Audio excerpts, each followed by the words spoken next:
Hello hello. ये dress अच्छा लगता है ना। Very good. इसीलिए हम भी पहन लेते हैं।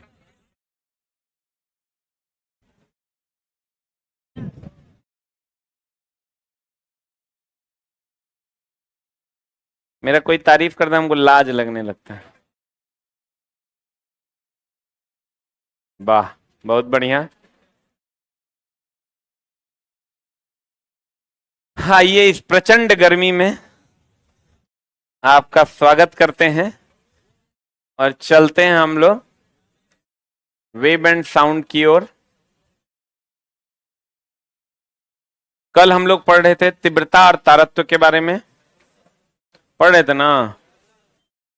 हम लोगों ने पिछली कक्षा में पढ़ा तीव्रता क्या है। तनी पेनवा लिखो फेंको नहीं है।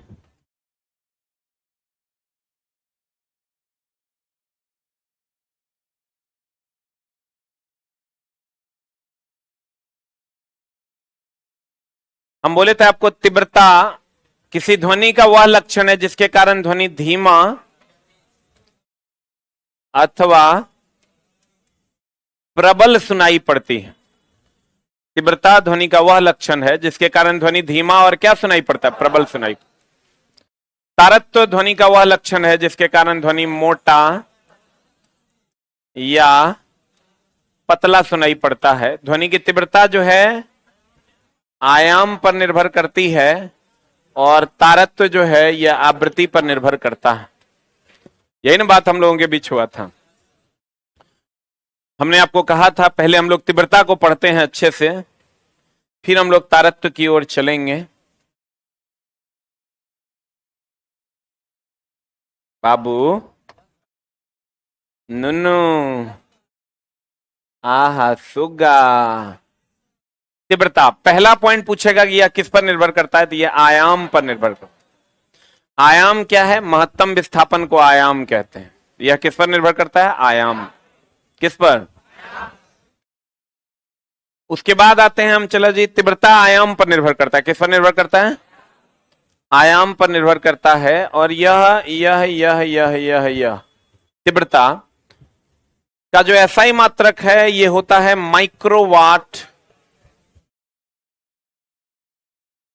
पर मीटर स्क्वायर, जो कि हमने पिछली कक्षा में आपको बताया था कि तीव्रता का जो एसआई मात्रक है वो होता है माइक्रोवाट पर मीटर स्क्वायर। माइक्रोवाट पर मीटर स्क्वायर। और इसका जो व्यवहारिक मात्रक है वो है डेसिबल। व्यवहारिक मात्रक जो है इसका वो क्या है नुनू हमर? डेसिबल। ये पिछली कक्षा में हमने बताया था आपको। हमने कहा था डब्ल्यूएचओ के अनुसार 45 डेसिबल तक की ध्वनि मनुष्य के कान के लिए हानिकारक नहीं है। हाँ हाँ हाँ, इनके अनुसार 45 डेसिबल तक की ध्वनि मनुष्य के कान के लिए हानिकारक नहीं है। इससे ज्यादा जब होगा, दैट मीन्स 95 टू 100 डेसिबल, इससे अधिक की ध्वनि मनुष्य के कान के लिए हानिकारक। अभी जो हम लोग बात कर रहे हैं ये 35 से 40 डेसिबल, तो ये तो आपके लिए एकदम समझिए फायदेमंद है। फायदेमंद नहीं है लेकिन हानिकारक भी नहीं है, क्योंकि 45 डेसिबल तक नॉर्मल ध्वनि है। यह ध्वनि आप सुनिएगा, आपको कुछ नहीं होगा, इरिटेशन भी नहीं होगा, गुस्सा भी नहीं आएगा, बहिरापन भी नहीं लगेगा, माथा दर्द भी नहीं करेगा, कुछ भी असंवैधानिक नहीं होगा जब आप 45 डेसिबल तक सुनते हैं। जब आप 95 से 100 डेसिबल पार करते हैं तब आपको इरिटेशन होने लगता है, झंझनाहट होने लगता है, ब्लड प्रेशर बढ़ने लगता है। तो 95 से 100 डेसिबल से अधिक की ध्वनि डब्ल्यूएचओ के अनुसार अपराध है, मतलब कान के लिए हानिकारक है, लाभदायक नहीं है। भारत में 60 से 80 डेसिबल की ध्वनि, 60 से कितना? 60 से कितना? 80 डेसिबल से अधिक की ध्वनि कानूनन अपराध है। कानूनन क्या है? अपराध है। इससे ज्यादा की ध्वनि अगर आपके कान में गई, मतलब अगर इससे ज्यादा ध्वनि आपके कान में कोई देता है तो आप उस पर कानूनन केस कर सकते हैं। कितना से अधिक? 80 डेसिबल से अधिक की ध्वनि अगर आपके कान में कोई देता है तो आप उस पर केस कर सकते हैं। यह कानूनन भारत में क्या है? अपराध। अभी हम लोग क्लास ले रहे हैं, आप पढ़ रहे हैं, हम पढ़ा रहे हैं, इस पर कोई केस नहीं हो सकता क्योंकि यह ध्वनि 35 से 40 डेसिबल, ठीक है, WHO के अनुसार भी यह सही है। लेकिन भारत में 60 से 80 डेसिबल से अधिक की ध्वनि मनुष्य के कान के लिए हानिकारक है और इस पर कानूनन कार्रवाई की जा सकती है। अब देखो, आयाम के बढ़ने से तीव्रता बढ़ेगा, क्योंकि तीव्रता आयाम पर निर्भर करता है। इसका रिलेशन है ध्वनि की तीव्रता यानी intensity is directly proportional to आयाम का स्क्वायर। ध्वनि की जो तीव्रता होती है वो इज डायरेक्टली प्रोपोर्शनल टू आयाम का स्क्वायर, यानी ये बढ़ेगा तो ये 2 गुना तो ये 4 गुना हो जाएगा, ये 3 गुना तो ये 9 गुना हो जाएगा, ये 4 गुना तो ये 16 गुना हो। नहीं समझे? ध्वनि की जो तीव्रता होगी वो आयाम के वर्ग का, ए फॉर आयाम, आयाम क्या है? महत्तम विस्थापन। महत्तम विस्थापन को क्या कहते हैं? आयाम। आयाम के वर्ग का समानुपाती होता है। अब बेल, ये जो डेसिबल है, डेसिबल होता है बेल का 10वां भाग। किसका 10वां भाग? बेल के 10वें भाग को क्या कहते हैं? डेसिबल। बेल एक यूनिट है, जैसे किलोग्राम क्या है? एक यूनिट है, वैसे ही बेल क्या है? एक यूनिट है। कहते हैं तीव्रता, यह ध्वनि का वह लक्षण है जिसके कारण ध्वनि धीमा अथवा क्या सुनाई पड़ती है? प्रबल सुनाई पड़ती है। ध्वनि की तीव्रता आयाम पर निर्भर करती है। कैसे? ध्वनि की तीव्रता इंटेंसिटी आयाम के वर्ग का क्या होता है? समानुपाती। ध्वनि की तीव्रता आयाम के वर्ग का क्या होता है? समानुपाती। ध्वनि की तीव्रता का ऐसा ही मात्रक क्या है? माइक्रोवाट पर मीटर स्क्वायर। और ध्वनि की तीव्रता का व्यवहारिक मात्रक क्या है? डेसिबल। बेल के 10वें भाग को क्या कहते हैं? डेसिबल। 45 डेसिबल तक की ध्वनि मनुष्य के कान के लिए हानिकारक नहीं है, जबकि 95 से 100 डेसिबल बाद की ध्वनि कान के लिए क्या है? हानिकारक है। किसके अनुसार? WHO के अनुसार 45 डेसिबल तक की ध्वनि मनुष्य के कान के लिए हानिकारक नहीं है, लेकिन 95 से 100 डेसिबल से अधिक की ध्वनि मनुष्य के कान के लिए क्या है? हानिकारक। फुसुर फुसुर जो हम लोग बात करते हैं, यह कितना डेसिबल है? असाधारण बातचीत, लेकिन अभी जो हम लोग बात कर रहे हैं ये साधारण बातचीत से थोड़ा सा ऊपर है, तो ये हो गया आपको 40 से 50 डेसिबल मान लीजिए। 30 से 40 डेसिबल साधारण बातचीत है। अब आते हैं चला तारत्व पर। किस पर आते हैं? तारत्व क्या है? एक तो हो गया तीव्रता और एक हो गया क्या चला? तारत्व। तारत्व क्या होता है? ध्वनि का मोटा या पतला सुनाई देना तारत्व कहलाता है। ध्वनि का क्या सुनाई देना? मोटा या पतला। हमने कहा तारत्व जो होता है, तारत्व की अगर हम बात करें, तारत्व बोले तो पिच,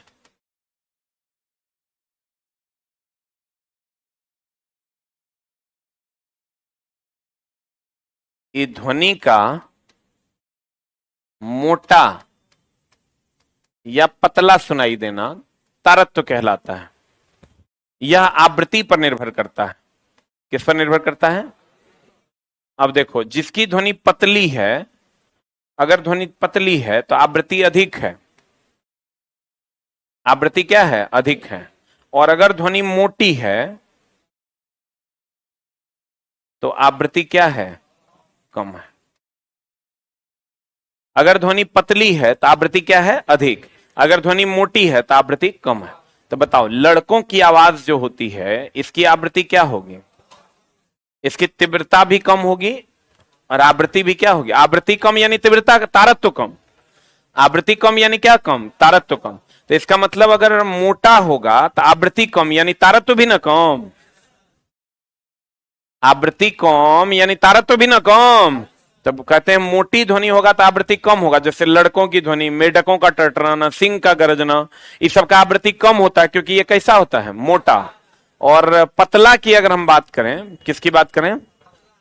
तो लड़कियों की आवाज, लड़की की आवाज, इसका आवृत्ति अधिक होता है। जो जितना पतला आवाज होगा उसकी आवृत्ति उतनी अधिक, उनका तारत्व उतना अधिक। तारत्व इज डायरेक्टली डिपेंड अपॉन आवृत्ति, मीन्स आवृत्ति is increases then in pitch is increases. अगर आवृत्ति बढ़ेगा तो तारत्व बढ़ेगा, आवृत्ति घटेगा तो तारत्व क्या होगा, घटेगा। अब ध्यान दीजिएगा, हमने कहा ध्वनि का मोटा या पतला होना क्या कहलाता है, तारत्व। आवृत्ति पर निर्भर करता है, पतला होगा तो आवृत्ति अधिक होगा, जितना पतला आवृत्ति उतना अधिक, जितना पतला आवृत्ति उतना अधिक, जितना पतला आवृत्ति उतना अधिक, जितना पतला आवृत्ति उतना अधिक, जितना मोटा आवृत्ति और तारत्व उतना कम। सही है ना, उल्टा होता है। तो लड़कियों की आवाज का तारत्व अधिक की कम, अधिक होता है, जबकि लड़कों की आवाज का तारत्व कम होता है। क्लियर है? कहते हैं यह ध्वनि का वह लक्षण है जिसके कारण ध्वनि मोटी या पतली सुनाई पड़ती है। ध्वनि का तारत्व आवृत्ति पर निर्भर करता है। लड़की की आवाज, मच्छरों का भनभनाना आदि का तारत्व क्या होता है, अधिक होता है। लड़कों की आवाज, मेढकों का टरटराना आदि का तारत्व क्या होता है, कम होता है। क्लियर? क्योंकि इसकी आवाज क्या होती है, चला, मोटी होती है।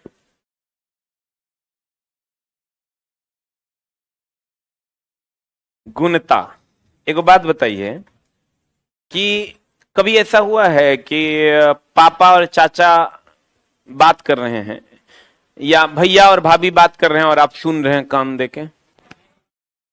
ऐसा हुआ है? होवे क्या होगा? कितना बेशरम है तुम लोग। भैया भाभी बात कर रहे हैं, तुम काहे सुनने जाता है? देखो, अगर आप कभी सुने होंगे चाचा या दूगो भाभी आपकी बात कर रही है कोनो मैटर पे, रूम बंद है और आप कान लगा के सुन रहे हैं, तो आप ये बात, कोनो बात अगर वो बोलती है तो आप अंदाजा लगा लेते हैं कि बड़की भाभी का आवाज है, छोटकी भाभी का आवाज है। बोल रहे तुम लोग भाभी है कि नहीं? तुम लोग क्या लग रहा है? हाथ खड़ा करो। वाह, बहुत बढ़िया। बाकी राणे है। अब देखो, एक मेरी, हमको लगता है 12-13 को भाभी हैं, कम से कम 12 को। आए एक मिनट थाम्बा, वो लोग चला, मान लो 2 भाभी बात कर रही है, तुम कान देके सुन रहा है की बतिया रही है, तुमको ये पता चल जाता है बड़की भाभी छोटकी भाभी। 2 चचा बात कर रहे हैं, तुम कान देके सुनो तो तुरा पता चल जाएगा कि बड़का चचा ये छोटका चचा, ये बात बड़का चचा बोले, ये बात छोटका चचा बोले। कैसे? क्वालिटी के आधार पर, टोन के आधार पर। जैसे हिमेश रेशमिया, AR रहमान, दोनों अगर गाना गाएगा, तुम टोन से पकड़ लेगा ये हिमेश करेगा, मतलब हिमेश नाक से गाएगा, मतलब हिमेश रेशमिया का आवाज। अब फ्रेश गाना अगर गाएगा कोई तो वो AR रहमान का आवाज, अरिजीत सिंह का आवाज है। बोलन रे, कहने का मतलब आवाज, तबला और ढोलक के आवाज में अंतर आप कर पाते हैं। तबला बजाए, कोई ढोलक बजाए तो आप कह देते हैं इस साले पतला आवाज है, तबला की आवाज। अब मोटा आवाज है तो ढोलक का आवाज। ऐसा हुआ है? तो चला, वाद्य गिटार बजाए, अब बांसुरी बजाए तो आप कह देते हैं नहीं गिटार का आवाज है, बांसुरी का आवाज। ये कैसे पकड़ते हैं आप? क्वालिटी के आधार पर। किसके आधार पर? टोन के आधार पर। किसके आधार पर? क्वालिटी या टोन के आधार पर आप पकड़ लेते हैं कि ये किसका आवाज है और ये किसका आवाज, ये चचा का आवाज है, ये पप्पा का आवाज है। तो कहते हैं जबकि दोनों चीजें समान हो, मोटा पतला भी समान हो, दूरी भी सेम जाए, एक ही लाउड स्पीकर में AR रहमान भी बज रहा है, हिमेश रेशमिया भी एक ही गाना में आवाज दिया है, लेकिन हम लोग कह देते हैं हिमेश रेशमिया का आवाज है, AR रहमान का आवाज। जबकि एक ही लाउड स्पीकर में है तो तीव्रता तो दोनों का समान होगा, दूरी समान न जाएगा। ऐसा है कि एक के लाउड स्पीकर में दोनों गाएगा तो ये होके चल जाएगा 8 किलोमीटर, ये होके यहां से वहीं तक जाएगा, साउंड जाएगा तो दोनों का दूर तक जाएगा। तो तीव्रता भी समान है, मोटा पतला भी समान है, फिर भी हम लोग टोन से पकड़ लेते हैं किसका आवाज है, किसका आवाज। बोलो ने, तो कहते हैं तीव्रता समान है, यानी धीमा और प्रबल भी समान है, मोटा पतला भी समान है, तीव्रता और तारत्व तो दोनों समान है। फिर भी जब हम अंतर कर पाते हैं ध्वनि में तो वो क्वालिटी के आधार पर, गुण के आधार पर, गुणता के आधार पर वह निर्भर करती है। जैसे तीव्रता निर्भर करता है तारत्व तीव्रता निर्भर करता है आयाम पर, तारत्व निर्भर करता है आवृत्ति पर, वैसे ही गुणता निर्भर करता है, गुणता निर्भर करता है, गुणता निर्भर करता है, गुणता निर्भर करता है, गुणता निर्भर करता है अधिस्वर पर, अधिस्वर दैट इज ओवरटोन पर, अधिस्वर दैट इज क्या, ओवरटोन, क्वालिटी पर निर्भर करता है, अधिस्वर यानी ओवरटोन पर निर्भर करता है, टोन पर निर्भर करता है। मेरा टोन अलग होगा, मेरे छोटे भाई का टोन अलग होगा, बोलो ना रे, नहीं होगा, मेरा टोन अलग होगा, मेरे पिताजी का टोन अलग होगा, बोलो ना रे। तो कहते हैं, गौर फरमाइएगा कि जब ध्वनि का तीव्रता और तारत्व तो दोनों समान रहने पर भी ध्वनि में अंतर कर पाना किसके कारण, गुणता के कारण। गुणता ओवरटोन यानी अधिस्वर या सन्नादी पर निर्भर करता है। गायक की आवाज में अंतर, परिचितों की आवाज में अंतर, गायक की आवाज में अंतर, कोई भी गायक अगर दो गायक साथ साथ गाएगा, कोई मर्द दुगो गायक औरत दुगो गायक अगर साथ साथ गाएगा तो तुम दोनों की आवाज में अंतर कर पाएंगे। लता मंगेशकर गाएगी या नेहा कक्कड़ गाएगी, दोनों में अंतर नहीं है। आसमान धरती का अंतर है। ये समझो चला 90-95 के साल की उम्र में भी गाई थी लास्ट टाइम, जो क्या आवाज था उनका। आइए वो नेहा कक्कड़ हैं, ये तो जबरदस्ती लगता है गाना हम बहुत बढ़िया गा रहे हैं, जबकि गा नहीं रही है बढ़िया। अभी हाल फिलहाल में हमको लगता है तलाक हुआ है उसका, देख ला पूरा न्यूज अपडेटेड है। अरे चोरी करो न रे चुट्टा सा, हम जान रहे थे एकदम कहेगा कि एकदम हो गया है तलाक। 1.5 फुट की है वो, इतनी बड़ी, इतना फुदक रही है, गाना लेकिन अच्छा गाती है। अभी अब तो मान लो नए लता है तो नेहे से काम चलाना पड़ेगा, उसी का सुनना पड़ेगा।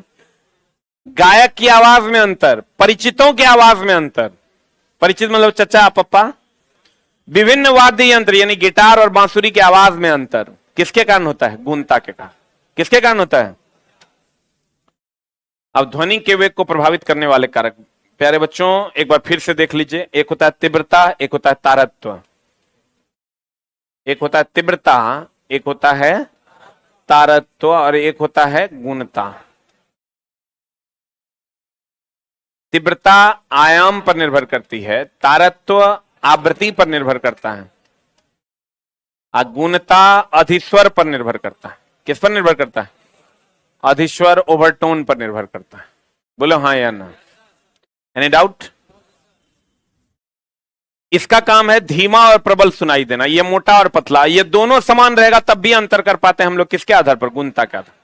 किसके आधार पर? अब आते हैं ध्वनि के वेग को प्रभावित करने वाले कारक। एक बात बताइए, कभी गांव घर में कोई कार्यक्रम हो रहा होता है, रामायण वामायण होते रहता है या अन्य चीजें होती रहती, कीर्तन उर्तन होते रहता है, तो आप एक चीज गौर किए होंगे कि दिन में आवाज कम दूर जाता है और वही स्पीकर से रात में आवाज दूर तक जाता है। Why this is happen? क्यों होता है ये और कैसे होता है? अब ऐसा कभी देखें, दिन में आवाज कम दूर गया, रात में आवाज बहुत दूर जाता है। अरे मैम क्या कह रहे, बोलो नहीं यस सर। मछली नहीं खाता है, मछली खाओ, मटन खाओ, दूध पियो, तब ना देहात में दम आएगा। आप ध्यान देना, कहते हैं रात में ध्वनि दूर तक जाता है, लेकिन अकेले अकेले नहीं खाओ, अमरो खिलाओ।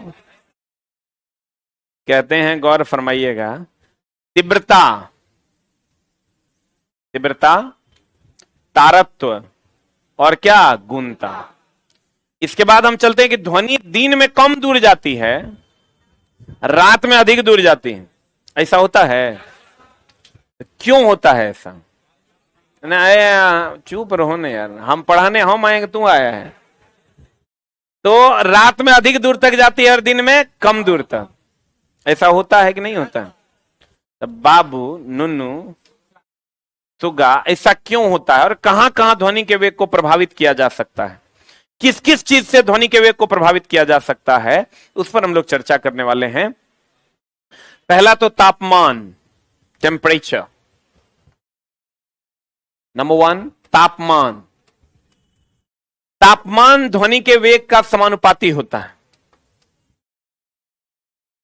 तापमान बढ़ेगा तो ध्वनि का वेग बढ़ेगा, तापमान घटेगा तो ध्वनि का वेग घटेगा। ठीक है। ध्वनि का वेग तापमान के वर्गमूल का समानुपाती होता है। ध्वनि का वेग तापमान के वर्गमूल का समानुपाती होता है।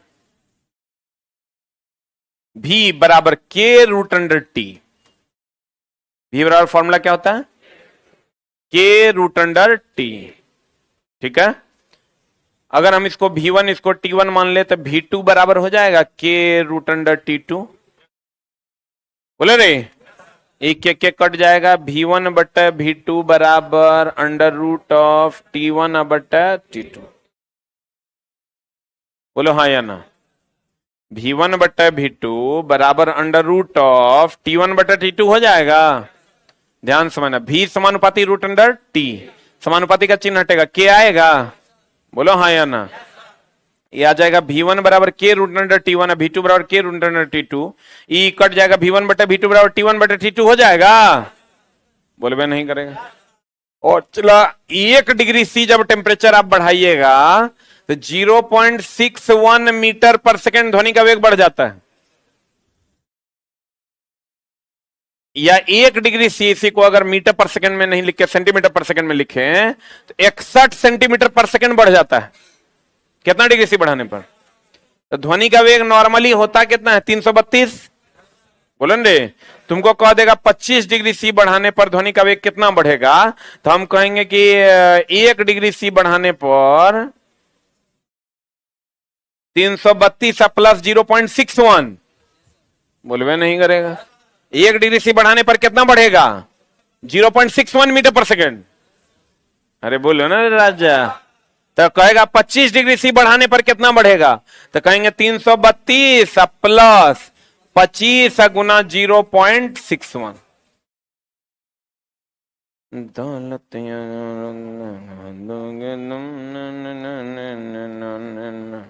बुझा रे?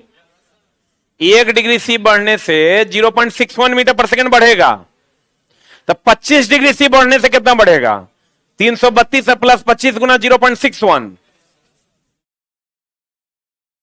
नहीं बुझा रहा होगा?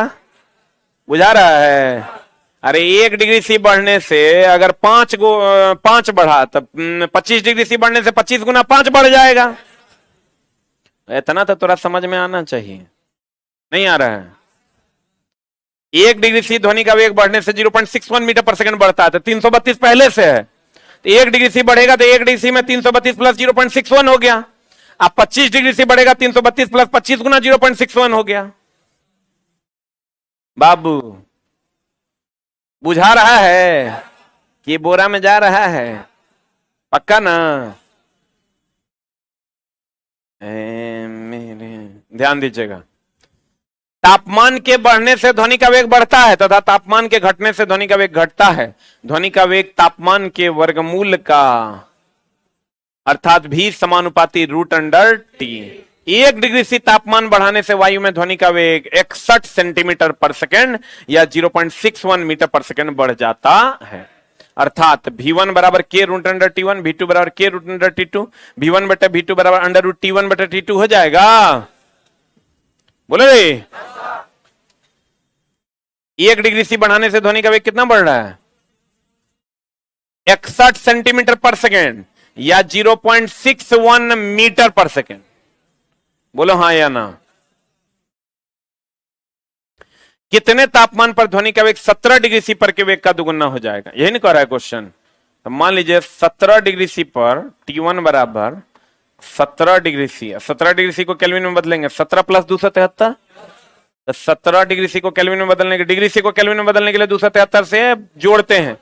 क्यों बदलते हैं? इसलिए कि केल्विन एसआई मात्रक है। केल्विन कौन मात्रक है? ये हो जाएगा 290 केल्विन। बोलो हाँ या ना? कितना केल्विन हो जाएगा? T1 V1 बराबर मान लेते हैं V है। ध्यान देना, कितने तापमान पर ध्वनि का वेग 17 डिग्री सी पर जो वेग है उसका दुगुना हो जाएगा। कितने तापमान पर ध्वनि का वेग 17 डिग्री सी पर के वेग का दुगुना हो जाए? बोलो रे, कितने तापमान पर ध्वनि का वेग 17 डिग्री सी पर जो वेग है उसका क्या हो जाएगा? दुगुना हो। वह तापमान क्या होगा? मान लेते T2 बराबर क्या है? x। अब फॉर्मूला लगा दीजिए, V1 बट्टा V2 बराबर अंडर रूट ऑफ T1 बट्टा T2। V1 का मान है V, V2 का मान है 2V, under root T1। T1 कितना है? 290 बट्टा T2 को मान लेते हैं x। यहां से सॉल्व कर दीजिए, आंसर आ जाएगा। भी कट जाएगा,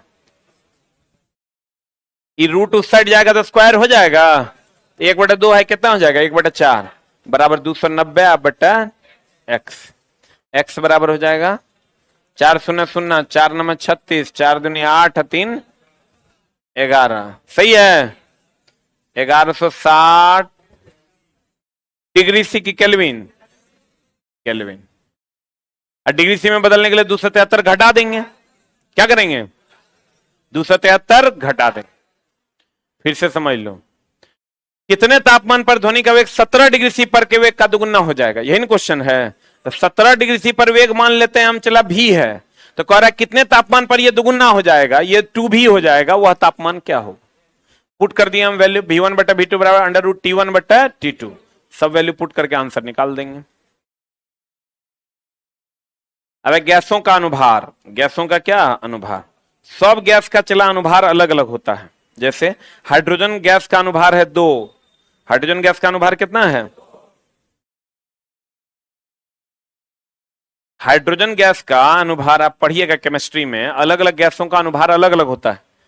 जैसे हाइड्रोजन गैस का अनुभार होता है 2, ऑक्सीजन का होता है 32, ऑक्सीजन का द्रव्यमान होता है 16, ऑक्सीजन गैस हो जाएगा 16 दूनी 32। बोलो, नाइट्रोजन हो जाएगा तो 28। ये फिक्स है। आप कहिएगा कैसे आया, कहां से लाए आप, तो केमिस्ट्री में बात करेंगे हम इस पर। अब देखो गैसों का अनुभार क्या होता है। कहते हैं ध्वनि का वेग गैसों के अनुभार के वर्गमूल का व्युत्क्रमानुपाती होता है। समानुपाती नहीं होता, क्या होता है? वर्गमूल का व्युत्क्रमानुपाती होता है। अर्थात जिस गैस का द्रव्यमान बहुत कम, सबसे कम होकर वेग सबसे ज्यादा। नहीं समझे? जिसका द्रव्यमान सबसे कम होकर वेग सबसे ज्यादा ना, तो सबसे कम द्रव्यमान किसका होता है? Hydrogen gas. कौन गैस का? हाइड्रोजन गैस का वेग सबसे कम, तो ध्वनि का वेग सबसे ज्यादा। एक होता है टंगस्टन हेक्साफ्लोराइड, उसका द्रव्यमान सबसे ज्यादा है, तो सबसे ज्यादा होगा तो ध्वनि का वेग सबसे कम होगा। बोलो, तो V1 बराबर K by root under M1 हो जाएगा। बोलो रे, अब V2 बराबर K by root under M2 हो जाएगा। ये दोनों को भाग दे देंगे, K कट जाएगा, क्या हो जाएगा बता? V1 बटा V2 बराबर अंडर रूट ऑफ M2 बटा M1। V1 बटा V2 बराबर अंडर रूट ऑफ M2 बटा M1। बोलो हाँ या ना? तो सबसे हल्की गैस कौन? हाइड्रोजन। लड़का बोलता है हीलियम, हीलियम नहीं, हाइड्रोजन। सबसे हल्की गैस, सबसे हल्की गैस, तो जिसमें सबसे हल्की होगी ध्वनि का वेग सबसे अधिक, सबसे अधिक ध्वनि का वेग किसमें होगा? हाइड्रोजन गैस में। और सबसे भारी गैस होता है टंगस्टन हेक्साफ्लोराइड, उसमें ध्वनि का वेग सबसे कम। ये सबसे ज्यादा, ये सबसे कम, ये सबसे कम, ये सबसे ज्यादा, क्योंकि व्युत्क्रमानुपाती है। बोलो, तो कहते हैं, गौर फरमाइएगा, गैसों का अनुभार बढ़ने से ध्वनि का वेग घटता है और घटने से बढ़ता है, क्योंकि व्युत्क्रमानुपाती है कि समानुपाती? तो V is inversely proportional to root under M। M क्या है? V क्या है? तो यहां से देखे तो हम निकालेंगे, तो V1 बराबर K by root under M1, V1 बराबर K by root under M1, V2 बराबर K by root under M2। कट जाएगा तो V1 बटा V2 बराबर अंडर रूट M2 बटा M1 हो जाएगा। बोलो न, उल्टा है इसलिए M2 बटा M1, सीधा रहता था M1 बाई 2 1 बाई 2 हो जाता। बोलो, तो कहता है सबसे हल्की गैस हाइड्रोजन, इसलिए एक से अधिक गैसों के लिए इसमें ध्वनि का वेग सबसे अधिक कि सबसे कम, तथा सबसे भारी गैस टंगस्टन हेक्साफ्लोराइड, इसमें ध्वनि का वेग सबसे कम। बोलो हाँ या ना? सबसे हल्की गैस कौन? हाइड्रोजन, उसमें ध्वनि का वेग सबसे कम। और सबसे हल्की गैस हाइड्रोजन, उसमें ध्वनि का वेग सबसे अधिक। और सबसे भारी गैस टंगस्टन हेक्साफ्लोराइड, उसमें ध्वनि का वेग सबसे कम। क्यों? क्योंकि भी जो है वो inversely proportional to root under क्या है? एम। यानी ये सबसे ज्यादा, ये सबसे कम, ये सबसे कम, ये सबसे ज्यादा। बोलो हाँ या ना। यदि हाइड्रोजन गैस में ध्वनि का वेग 1100 मीटर पर सेकेंड है, दे दिया है velocity in hydrogen gas is 1100 metre पर सेकेंड, तो ऑक्सीजन गैस में ध्वनि का वेग कितना होगा? जबकि आपको पता है M mass of the hydrogen gas कितना? 2। अब mass of the oxygen gas कितना? 32। कितना? अब put and get the result. जिसको निकालना है उसको ऊपर रखेंगे। V ऑफ O2 फॉर्मूला क्या है आपका? V1 बट्टा V2 बराबर अंडर रूट ऑफ M2 बट्टा M1। बोलो हाँ या ना। तो यहां से अगर हम करते हैं V ऑफ O2 बट्टा V of H2 is equal to under root of M of H2 बट्टा M ऑफ O2। देखिए सही है गलत है? यहां O2 O2 है, H2 H2 है। अब मामला ये है V ऑफ O2 अब बट्टा V ऑफ H2 कितना दिया है? 1100। अब बराबर M ऑफ H2 कितना है? 2। आप कहिएगा ये कहां से लाए? हाइड्रोजन का द्रव्यमान होता है 2, M ऑफ O2 होता है 32, तो ये कट जाएगा 2 से कितना? 16। तो रूट से बाहर आएगा 1/4 आएगा। अरे बोलो, ये 2 से 16, 2 16 32, 16, और रूट से बाहर आएगा तो 1/4 ना आएगा। 1/4 आएगा तो V ऑफ O2 बट्टा 1100 is equal to 1/4। V of O2 बराबर 1100 बट्टा 4। V ऑफ O2 बराबर कितना? 275 मीटर पर सेकेंड। बोलो हाँ या ना। कहता यदि हाइड्रोजन गैस में ध्वनि का वेग 1100 मीटर पर सेकेंड है तो ऑक्सीजन गैस में कितना होगा? यही ना क्वेश्चन है। तो ऑक्सीजन गैस में कितना होगा? तो निकाल देंगे, फट से निकल जाएगा। बोलो हाँ या ना। अब आते हैं, चला आर्द्रता। एक बात बताइए, आर्द्रता जब ज्यादा रहता है रात में तो ध्वनि का वेग ज्यादा की कम? यानी आर्द्रता के बढ़ने से ध्वनि का वेग बढ़ता है। आर्द्रता समझते हैं? जब पानी में नमी की मात्रा जो रात में होती है, अभी मौसम शुष्क है यानी नमी की मात्रा कम है। आर्द्र का मतलब होता है पानी में नमी की मात्रा। आर्द्रता बढ़ने से ध्वनि का वेग रात में क्या हो जाता है? बढ़ जाता है। और आर्द्रता के घटने से ध्वनि का वेग घट जाता है। दाब का ध्वनि के वेग पर कोई प्रभाव नहीं पड़ता। जैसे अभी हम बोल रहे हैं, ऐसे से हम हवा को दबाएंगे तो क्या अब तक जोर से ध्वनि जाएगी? तो ध्वनि के वेग पर दाब का कोई प्रभाव नहीं पड़ता। आर्द्रता के बढ़ने से ध्वनि का वेग बढ़ता है और आर्द्रता के घटने से ध्वनि का वेग क्या होता है? घटता है। और दाब के घटने बढ़ने से ध्वनि के वेग पर कोई प्रभाव नहीं पड़ता। देखो हमने आपको क्या कहा? ओहो ला ला ला ला ला। हमने आपको कहा चला जी कि ध्वनि का वेग तापमान के वर्गमूल का समानुपाती होता है। फिर हमने आपको कहा ध्वनि का वेग गैसों के द्रव्यमान के वर्गमूल का व्युत्क्रमानुपाती होता है। बोलिए।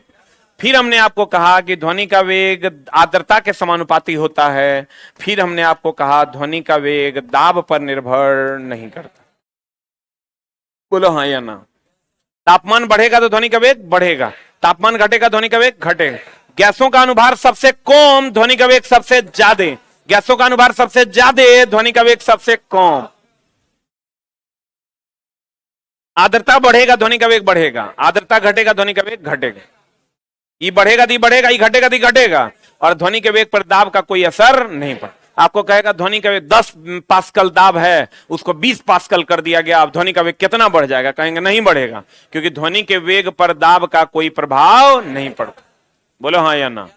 ध्वनि का मोटा या पतला सुनाई देना तारत्व, ध्वनि का कम दूर या अधिक दूर जाना तीव्रता, और दोनों समान रहे फिर भी अंतर गुणता। बोले वे नहीं करें। कितना डेसिबल तक भारत में मान्य है? WHO के अनुसार 45 डेसिबल। अब भारत में अगर कहेगा 60 से 80 डेसिबल, 60 से कितना?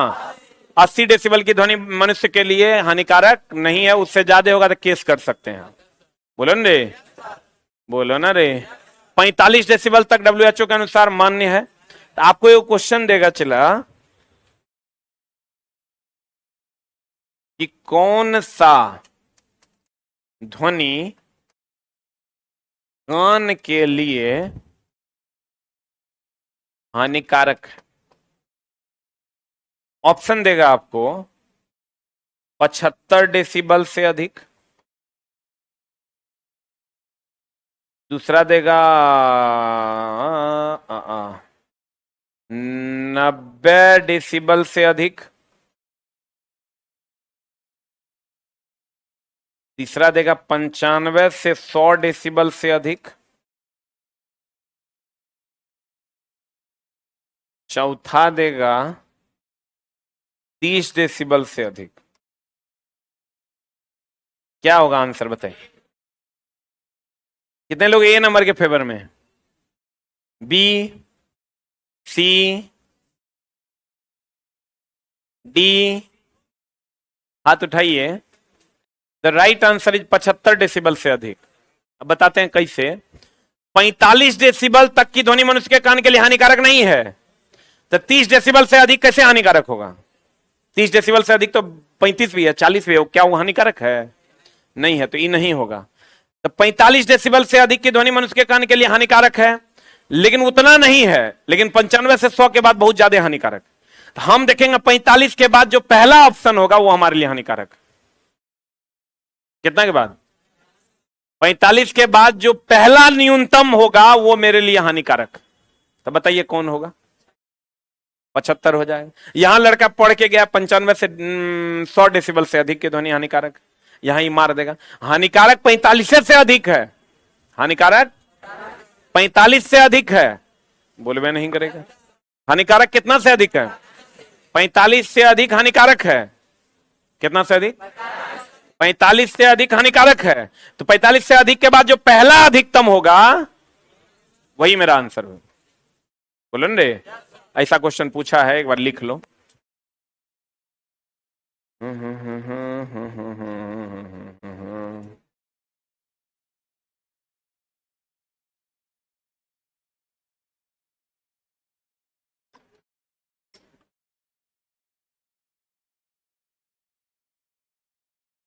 लिख लिए? 45 के बाद जो पहला ऑप्शन होगा वही आपका क्या होगा? उत्तर होगा। तुझे तेरी मोहब्बत का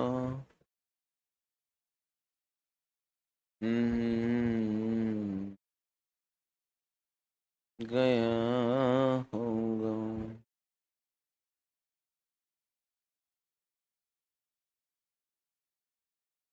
हो गया? 45 के बाद जो पहला ऑप्शन होगा वो आपका क्या होगा? उत्तर होगा।